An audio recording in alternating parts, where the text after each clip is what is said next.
Hey guys, welcome back. If you're new here, hello, I'm Samantha. I'm the owner of Stickers by Samantha. Today I'm going to be teaching you how I make sublimation air fresheners so that you can make them too. The only disclaimer I have when I make these types of videos is a lot of people will not share this information and some people will tell them that they're gatekeeping. I think everybody has the right to keep their recipe to their success a secret. I don't think that I'm obligated to share this information, but I do like sharing this kind of information. I just ask that if you're going to use my method or anything that you learned through this video, that you don't steal designs from other artists and that you don't do anything that you wouldn't want done to you. I say the same thing in my sticker videos and any other products that I show you guys how to make.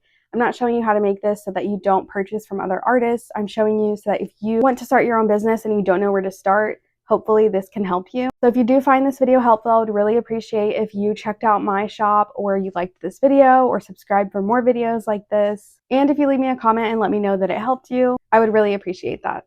And a huge thing I just want to put up front, sublimation and honestly any type of craft is trial and error, just over and over. And it's going to be expensive because you're going to have to try, you're going to have to waste paper, you're going to have to do everything a billion times until you get it right. And so you just have to experiment. When I first started, I messed up so many times. Same thing with my sticker making. It took me trying a ton of different sticker papers to figure out which ones I liked best. So it is going to be trial and error. It's just kind of something that comes with the territory of starting a new business. You have to figure out what works for you. Don't get frustrated if you can't figure it out the first time you try it. It's going to be worth it in the end. Okay, so let's go ahead and get into the video. I'm going to show you guys exactly what I do and the products that I use. Also, I'm reading off a script so I don't forget anything, so if you see me glancing down, that's why. Okay, so the things you'll need to make sublimation air fresheners are the image, obviously, that you want to put on the air freshener, sublimation paper, a printer, the air freshener blanks, heat-resistant tape, a heat press, a buffer paper of some sort, the string for the air freshener, the fragrance that you want to add. So I start by designing my air freshener design in Procreate. It is a paid app and it's not necessary, but it's just the easiest way I find. I design everything that I sell in Procreate, so it's just easier for me to keep it all in one place. So when I first got these air freshener blanks, I measured them and I quickly realized that my printer prints a different size, so it shrinks the image. I have to make my canvas a little bit bigger than the actual air freshener is. That way it fills the whole air freshener and there's not like any blank spots. So I make it a little bit bigger than the actual air freshener is. So after I design my air freshener, I move it over to a full-size canvas. I just copy the canvas and then paste it onto an 8.5 by 11 sheet. Then I print it with my Epson printer. And now this printer is like $150, I think. And I converted it to a sublimation printer myself using a YouTube video that I saw. So I'm going to link that if I can find it. I think the last time I looked for it, I couldn't find it, but I'm going to try my best. If not, I'm going to put some keywords in the description where you can find other videos similar. But I turned a regular printer into a sublimation printer instead of buying one specifically made for sublimation. And it was a lot cheaper and it was actually very easy. So I highly recommend getting this printer and turning it into a sublimation printer. Another thing you're going to have to mess with when printing the images is the paper type and quality. So this is also going to be kind of wasteful, but it's not really waste. You're just seeing what works and what doesn't, but it's going to feel wasteful, is changing the different types of papers. So like presentation paper, plain paper, you're going to have to print it out and press it and just see which one matches your colors the best. A lot of people will do printing off of a laptop or a desktop, and so they have a lot more information that they can pull and adjust. I use my iPad for pretty much everything, so I'm not able to adjust as much colors and stuff like that when I'm directly printing. So I go ahead and use the Teza app. It's a photo editing app, and I adjust the colors. It took me forever to figure out which colors weren't matching the image that I was trying to print, and so I had to adjust them all myself. And then I just saved that formula and I use that, and that's how it works for me to go from my iPad to my printer. Everything's going to be different. If I were printing off my phone, it would be different. I would have to adjust different colors and different levels. It really is just experimenting over and over until you get the closest print to what you're looking for in that image. Another thing, like if I could put this in bold caps, like exclamation points everywhere, if this is your first time doing the sublimation method at all, I need you to know that the printed image is going to look faded. It's not going to be vibrant and look like how you want it in the end. The whole point of sublimation is that the color doesn't come through until you apply heat. So when you're looking at it on your printed paper, it is going to look dull it is going to make you feel like something's wrong, but it's not. Once you press it, it'll be the full color, vibrant that you want. So trust the process. Don't freak out. I know that when I first started, I printed like 10 times and I was like, why does it look like this? And then I realized like, oh, you have to apply the heat and then the color shows up. So don't panic. Okay, so now back to the process. I add the images to the canvas and I flip them because you want to mirror the image. That way, when you put it on the air freshener, it's the right way. I double it because we're doing front and back. Then I print them on HTV sublimation paper.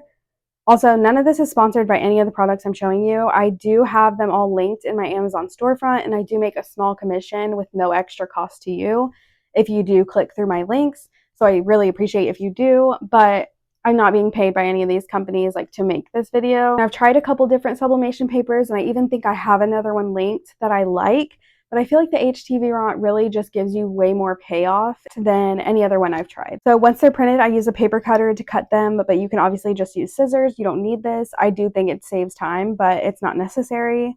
Then I attach the image to the air freshener with heat-resistant tape, and as you'll see, the image is larger than the air freshener, so I center it as best as possible. And this is one of the most common questions I get in any video where I'm using my heat press, especially on TikTok and on my negative review of the first HTV heat press that I bought. I get so many rude comments about how I'm doing something wrong by putting paper underneath my images, and I'll show you guys that in a second. But the reason I do that is because, as you can see, my air freshener is smaller than the design. So when I press that heat press onto the air freshener, the outside edges are going to press onto whatever's underneath it, and then it transfers onto my next project. So I put a piece of paper underneath to protect the mat on the heat press. Anyway, so I put butcher paper down. You can use many different types of paper. I think Teflon paper, it also works, but for me, it stains it like I was just explaining.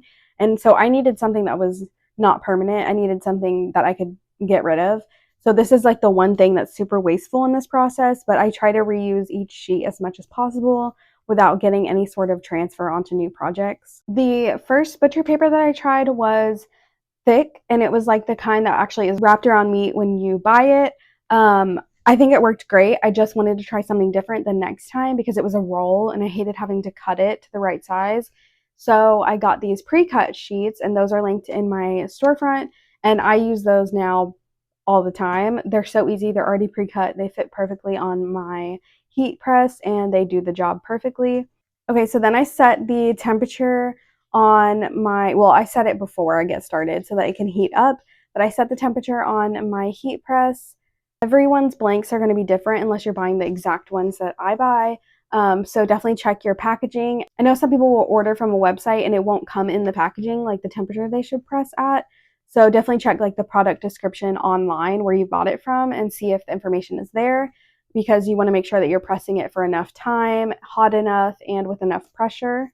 Also, you don't need a fancy machine like the one I have. It's an automatic press. I had the Cricut Easy Press for like 3 years. I used it and it was perfectly fine. I just happened to have this automatic press. It was gifted to me, and so that's what I use now, and it is very convenient. I would recommend, if you have the money, to get an automatic press because you can do other things while it's pressing, but it's definitely not necessary. So then I'm going to let the machine press them. What I used to do is put the machine on top of the images. I would put my forearms on the little handle part of the machine and just like lean over and kind of put my weight on my arms so that it would put enough pressure on the image. You definitely don't just want to set the machine on there and walk away because it won't apply enough pressure if you're using a manual heat press. When it's done pressing, I take them off of the mat and I put them on my desk because it's glass, so it's always cold, and it helps them cool faster so that I can go ahead and do the other side.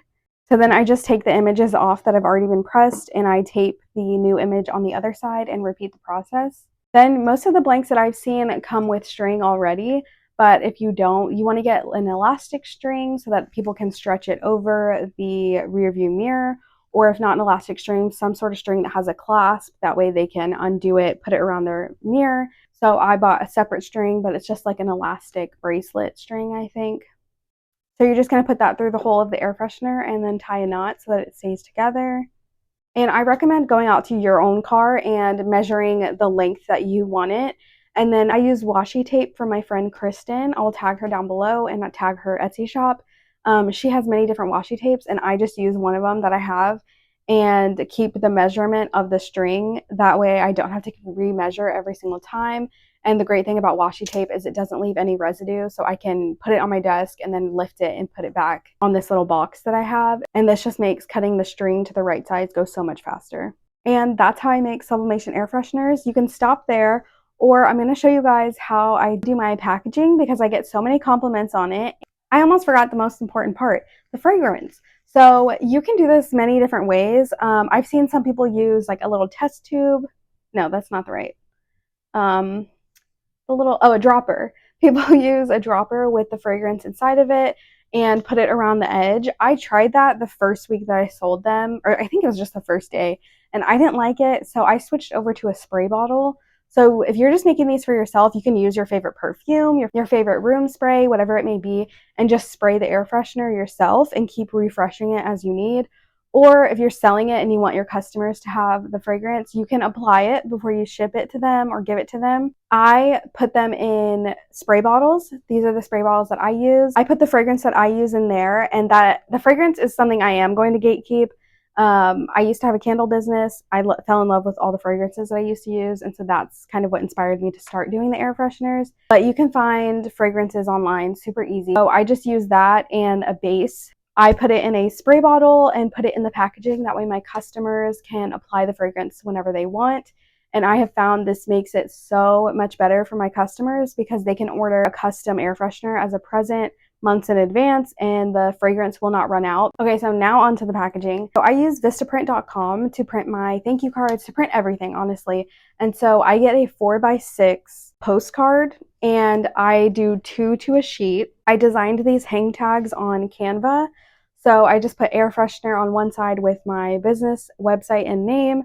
And then on the other side, I did like the information, like it's non-toxic ingredients, keep out of reach of children, that kind of thing. So that goes on the back. And I basically, when I get the 4x6 postcard, I cut it in half and then I just fold it.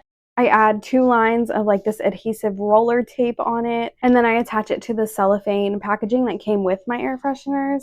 And then I punch a little hole in it. That way I can display it on my little air freshener displays on my pegboards. So this is what they look like when they're all done. I also include a little business card in there that has the information on how to use it. So I just basically say like spray from a certain distance away, and you can just repeat that as many times as you want to refresh it and all of that good stuff. That's how I make my air fresheners. If you have any questions or comments or tips and tricks you want to share, please leave them in the comments. If you found this video helpful, please remember to leave me a like and subscribe for more videos. Thank you guys so much for watching. I do just want to say at the end of this, if you want to check out my Etsy shop, I'm going to link that down below. I sell stickers and magnets and air fresheners, and I really appreciate you guys supporting my business by watching my videos and interacting with them. Let me know in the comments what kind of videos you want to see next, and I will see you guys in the next video.